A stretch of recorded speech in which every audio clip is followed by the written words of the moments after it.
ಮತ್ತೊಂದು ಕಡೆ ಗೃಹ ಜ್ಯೋತಿ ಯೋಜನೆಯ ಗೊಂದಲ ಮುಗಿಯೋ ಹಾಗೆ ಕಾಣ್ತಾ ಇಲ್ಲ. ನಿನ್ನೆಯಿಂದ ಅರ್ಜಿ ಸಲ್ಲಿಕೆ ಶುರುವಾಗಿದೆ. ರಾಜ್ಯದ ಉದ್ದಗಲಕ್ಕೂ ಕೂಡ ಜನ ಪರದಾಡ್ತಿದ್ದಾರೆ.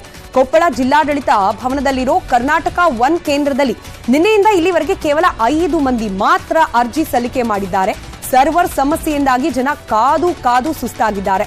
ಇತ ರಾಮನಗರದ ಬೆಸ್ಕಾಂ ಕಚೇರಿಯಲ್ಲೂ ಕೂಡ ಅರ್ಜಿ ಹಾಕೋಕೆ ಜನ ಮುಗಿಬಿದ್ದಿದ್ರು. ಸರ್ವರ್ ಸಮಸ್ಯೆಯಿಂದ ಪರದಾಡಬೇಕಾದ ಪರಿಸ್ಥಿತಿ ನಿರ್ಮಾಣವಾಯಿತು. ಗೃಹ ಜ್ಯೋತಿಯನ್ನ ಒಂದು ಯೋಜನೆಯನ್ನು ಘೋಷಣೆ ಮಾಡೈತಲ್ಲ, ನಿನ್ನೆ 11 ಗಂಟೆಗೆ ಸ್ಟಾರ್ಟ್ ಆಗುತ್ತಾ ಅಂತ ಹೇಳಿದ್ದಾರೆ. ನಿನ್ನೆಯಿಂದ ಹಿಡಿದು 24 ಗಂಟೆ ಆಯಿತು. ಇದುವರೆಗೂ ಯಾವುದೇ ರೀತಿ ಒಂದು ಅಪ್ಲಿಕೇಶನ್ ಕೂಡ ಹೋಗ್ತಾ ಇಲ್ಲ. ಸಾರ್ವಜನಿಕರು ಬಂದು ಬ್ರೌಸಿಂಗ್ ಸೆಂಟರ್ ಹತ್ರ ನಿಂತು ಕಾದು ಸುಸ್ತಾಗಿ ಹೋಗ್ತಾ ಇದ್ದಾರೆ. ಈ ಪರವಾಗಿ ಇನ್ನೂ ಒಂದು ವೆಬ್ಸೈಟ್ ಅದಕ್ಕೆ ಲಿಂಕ್ ಮಾಡಿ ಸರಿಪಡಿಸಿಕೊಟ್ಟು ಸಾರ್ವಜನಿಕರಿಗೆ ಅನುಕೂಲ ಮಾಡಿಕೊಡ್ಬೇಕು. ಮತ್ತೊಂದು ಕಡೆ ಕರೆಂಟ್ ಬಿಲ್ ನೋಡಿ ಕೈಗಾರಿಕೋದ್ಯಮಿಗಳು ಬಳ್ಳಾರಿ ಭಾಗದಲ್ಲಿ ಕಂಗಾಲಾಗಿ ಹೋಗಿದ್ದಾರೆ. ಸರ್ಕಾರದ ವಿರುದ್ಧ ಸೆಟೆದು ನಿಂತಿದ್ದು ಜೂನ್ 21ರಂದು ಬಂದ್ಗೆ ಕರೆ ಕೊಟ್ಟಿದ್ದಾರೆ. ಹೀಗಾಗಿ ಜಿಲ್ಲಾ ವಾಣಿಜ್ಯ ಮತ್ತು ಕೈಗಾರಿಕಾ ಸಂಸ್ಥೆಗಳಲ್ಲಿ ಪೂರ್ವಭಾವಿ ಸಭೆ ನಡೆಸಿದ್ದಾರೆ. ಈ ಮಧ್ಯೆ ವಿದ್ಯುತ್ ದರ ಏರಿಕೆ ಸಂಬಂಧ ಎಫ್ಕೆಸಿಸಿಐನಿಂದ ನಾವು ಯಾವುದೇ ಬಂದ್ಗೆ ಕರೆ ನೀಡಿಲ್ಲ ಅಂತ ಎಫ್ಕೆಸಿಸಿಐ ಅಧ್ಯಕ್ಷ ಗೋಪಾಲ್ ರೆಡ್ಡಿ ಸ್ಪಷ್ಟಪಡಿಸಿದ್ದಾರೆ. ಎಫ್ಕೆಸಿಸಿಐಯಿಂದ ನಾವು ಬಂದು ಯಾವುದಕ್ಕೂ ಇದುವರೆಗೂ 22ನೇ ತಾರೀಕು ನಾವು ಕಾಲ್ ಫಾರ್ ಮಾಡಿಲ್ಲ. ಬೈ ಮಿಸ್ಟೇಕ್ ಆಗಿ ಅದು ಎಫ್ಕೆಸಿಸಿಐ ಹೆಸರು ಬಂದಿದೆ. ಇದುವರೆಗೂ ನಾವು ಎಫ್ಕೆಸಿಸಿಐಯಿಂದ ನಮ್ಮ ಮೆಂಬರ್ಸ್ ಆಗಲಿ, ನಮ್ಮ ಡಿಸ್ಟ್ರಿಕ್ಟ್ ಚೇಂಬರ್ ಆಗಲಿ, ನಮ್ಮ ಅಸೋಸಿಯೇಷನ್ಸ್ ಅವರಾಗಲಿ ಇದುವರೆಗೂ ನಾವು ಬಂದ್ಗೆ ಕರೆ ಕೊಟ್ಟಿಲ್ಲ. ಅವಾಗೆ ನಮ್ಮ ಜಾರ್ಜ್ ಸಾಹೇಬ್ರು ಎನರ್ಜಿ ಮಿನಿಸ್ಟರ್ ಈ ಎಲ್ಲರ ಜೊತೆನೂ ನಮ್ಮ ಸಂವಾದ ನಡೆಸಿದ್ದೀವಿ. ಸಿಎಂ ಹತ್ರ ಚರ್ಚೆ ಮಾಡಿ ನಿಮ್ಮಲ್ಲಿ ಮಾತಾಡ್ತೀವಿ ಅಂತೇಳಿ. ಎರಡಾಯ್ತು, 3ನೇ ಗ್ಯಾರಂಟಿ 10 ಕೆಜಿ ಅಕ್ಕಿ ಫ್ರೀ ಹೀಗಂತ ಹೇಳಿದ ಸಿದ್ದರಾಮಯ್ಯ ಅವರು ಹೇಳಿದಷ್ಟು ಅಕ್ಕಿಯನ್ನ ಹೊಂದಿಸೋಕ್ ಆಗದೆ ಈಗ ತಮ್ಮ ಇಡೀ ಸಂಪುಟವನ್ನೇ ಬೆನ್ ಹಿಂದೆ ಕಟ್ಕೊಂಡು ಬೀದಿಗೆ ಇಳಿತಿದ್ದಾರೆ. ಇದಕ್ಕೆ ಕಾಯ್ತಿದ್ರೋ ಅನ್ನುವಂತೆ ವಿರೋಧ ಪಕ್ಷದವರು ಸರ್ಕಾರವನ್ನ ಹಿಂಡಿ ಹಿಪ್ಪೆ ಮಾಡೋ ಯತ್ನವನ್ನ ಮುಂದುವರೆಸಿದ್ದಾರೆ.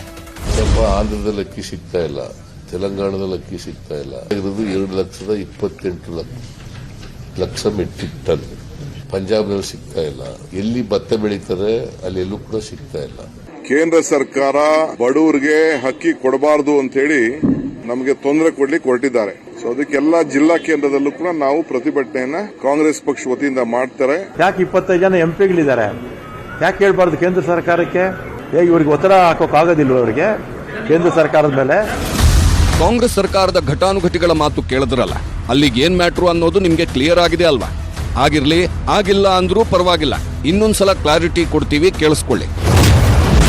ಅಕ್ಕಿ ಕೊಡ್ತಿಲ್ಲ ಅಂತ ನಾಳೆ ಬೀದಿಗಿಳಿಯಲಿದೆ ಸರ್ಕಾರ. ಎಲ್ಲ ಜಿಲ್ಲೆಗಳಲ್ಲೂ ಸರ್ಕಾರದಿಂದಲೇ ನಾಳೆ ಪ್ರತಿಭಟನೆ. ಸೊ ನಾಳೆ ಮುಖ್ಯಮಂತ್ರಿಗಳು, ಉಪಮುಖ್ಯಮಂತ್ರಿಗಳಿಂದ ಹಿಡಿದು ಎಲ್ಲಾ ಮಂತ್ರಿಗಳು, ಶಾಸಕರು ಮೋದಿ ಸರ್ಕಾರದ ವಿರುದ್ಧ ಬೀದಿಗಿಳಿದು ಅಕ್ಕಿ ಕೊಡಿ ಅಕ್ಕಿ ಅಂತ ಪ್ರತಿಭಟಿಸ್ತಾರೆ. ಅಧಿಕಾರ ಇದ್ರೂ ಗ್ಯಾರಂಟಿ ಜಾರಿಗೆ ತರಲಾಗದ ಸ್ಥಿತಿಯಲ್ಲಿರೋ ಸರ್ಕಾರ ಬೀದಿಗಿಳಿದ್ರೆ ಅಕ್ಕಿ ಕೊಡಿ ಅಂತ ನಾವು ಬೀದಿಗಿಳಿತೀವಿ, ಡಿಕೆಶಿ ಮಾಟ ಮಂತ್ರ ಮಾಡಿ ಅಕ್ಕಿ ತರಿಸ್ಲಿ ಅನ್ನೋ ಪದಗಳು ಕಮಲ ನಾಯಕರದ್ದು. ನಾವು ಚಾಣಕ್ಯ ತಂತ್ರ ಮಾಡಿದ್ದೀರಾ, ಆ ತಂತ್ರ ಅಂತ ಅಕ್ಕಿಯಲ್ಲೂ ಆ ತಂತ್ರವನ್ನ, ಆ ಮಂತ್ರವನ್ನ ಮಾಡಿ. ಹೆಂಗೋ ಮಾಟ ಮಂತ್ರದಲ್ಲಿ ಫೇಮಸ್ ಡಿ.ಕೆ. ಶಿವಕುಮಾರ್ ಅವರು. ಅದಕ್ಕೆ ಮಾಟ ಮಂತ್ರ ಏನಾನ ಮಾಡಿಸಿ ಅಕ್ಕಿ ಬರೋ ತರ ಏನಾನ ಮಾಡ್ಗಳಿ. ಫಸ್ಟ್ ಟೈಮು 5 ಕೆಜಿನ ಮೋದಿ ಸರ್ಕಾರ ಕೊಡ್ತಾ ಇರೋದು, ₹1 ಚಾರ್ಜ್ ಮಾಡಿದ್ರೆ ಅದು ಮೋದಿಜಿ ಸರ್ಕಾರದ್ದು ಅಂತೇಳಿ ಒಪ್ಕೊಂಡಿರೋದಕ್ಕೆ ಮೊದಲನೇದಾಗಿ ಧನ್ಯವಾದಗಳು. 10 ಕೆಜಿ ಅಕ್ಕಿ ಕೊಡ್ತೀನಿ ಅಂದ್ರಿ, ಅಂದ್ರೆ ಮೋದಿಜಿ ಅವ್ರದ್ದು 5 ಕೆಜಿಗೆ ನೀವು 10 ಕೆಜಿ ಸೇರಿಸ್ಕೊಡ್ಬೇಕಲ್ವಾ? ಎಲ್ಲಿಂದ ಅಕ್ಕಿ ಬರುತ್ತೆ ಅನ್ನೋ ಮೂಲ ಗೊತ್ತಿರಬೇಕಲ್ವಾ ಸರ್ ನಿಮಗೆ? BPL ಕುಟುಂಬದಲ್ಲಿರುವಂತ 5 ಜನ ವ್ಯಕ್ತಿಗಳಿದ್ರೆ 5 ಜನಕ್ಕೂ 10 ಕೆಜಿ ಕೊಡಬೇಕು. ಮೋದಿಜಿ ಅವರು ಕೊಡುವಂತ 5 ಕೆಜಿ ಬಿಟ್ಟು 10 ಕೆಜಿ ಕೊಡಬೇಕು. ಅವರು ಅವತ್ತು APL BPL ಅಂತ ಹೇಳಿಲ್ಲ. ಅವತ್ತು ಅಕ್ಕಿ ವಿಚಾರದಲ್ಲಿ ಗಲಾಟೆ ಗದ್ದಲ ಏನೇ ಇದ್ರೂ ಕೂಡ ಮುಂದಿನ ತಿಂಗಳಿನಿಂದ ಅನ್ನಭಾಗ್ಯ ಜಾರಿ ಫಿಕ್ಸ್ ಅಂತ ಸಿಎಂ ನಿರ್ಧರಿಸಿಬಿಟ್ಟಿದ್ದಾರೆ.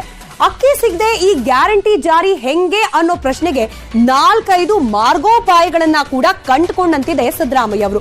ಹಾಗಾದ್ರೆ ಅಕ್ಕಿ ಹೊಂದಿಸೋ ಸರ್ಕಸ್ನಲ್ಲಿ ಕಂಡುಕೊಂಡಿರುವ ಆ ಆಯ್ಕೆಗಳು ಯಾವ್ದ್ಯಾವ್ದು? ಹಾಗಾದ್ರೆ ಈ ಆಯ್ಕೆಯ ಪ್ರಕಾರ ಜುಲೈ 1ರಿಂದ ಅನ್ನಭಾಗ್ಯ ಯೋಜನೆ ಜಾರಿಯಾಗೋದು ಫಿಕ್ಸಾ? ಗಮನಿಸ್ತಾ ಹೋಗೋಣ. ಸರ್ಕಾರದ ಮುಂದೆ ಸದ್ಯಕ್ಕಿರುವ ಆಯ್ಕೆಗಳ ಪೈಕಿ ಆಯ್ಕೆ ನಂಬರ್ 1 ಛತ್ತೀಸ್ಗಢದಿಂದ ಸರಿಸುಮಾರು 1.5 ಲಕ್ಷ ಮೆಟ್ರಿಕ್ ಟನ್ ಅಷ್ಟು ಅಕ್ಕಿಯನ್ನ ತರೋದು.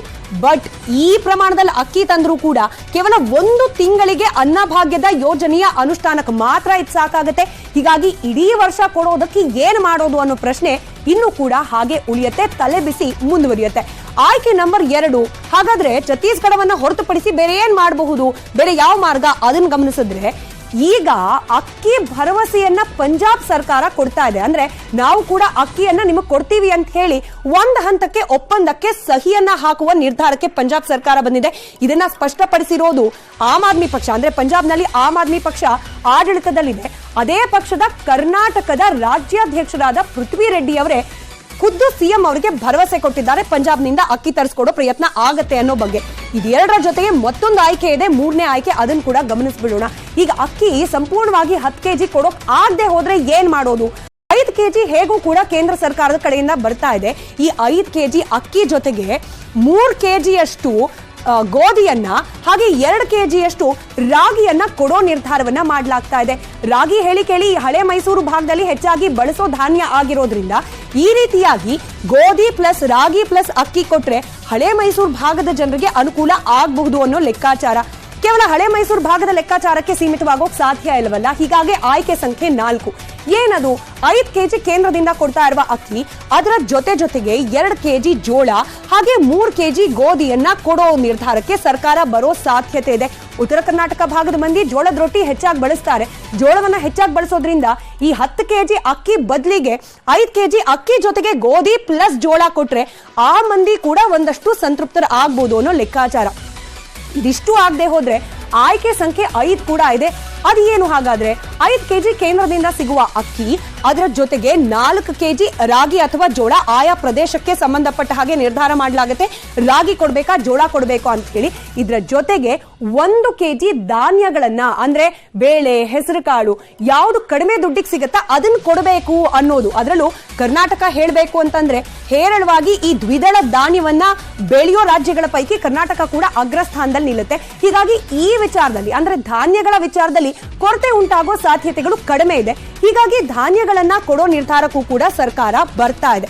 ಹೀಗೆ ಈ 5 ಆಯ್ಕೆಗಳ ಮೂಲಕ 5ರಲ್ಲಿ ಯಾವುದಾದ್ರೂ ಒಂದನ್ನ ಸದ್ಯಕ್ಕೆ ಜಾರಿ ಮಾಡುವ ಇರಾದಿಯಲ್ಲಿ ಸಿದ್ದರಾಮಯ್ಯ ಅವರಿದ್ದಾರೆ.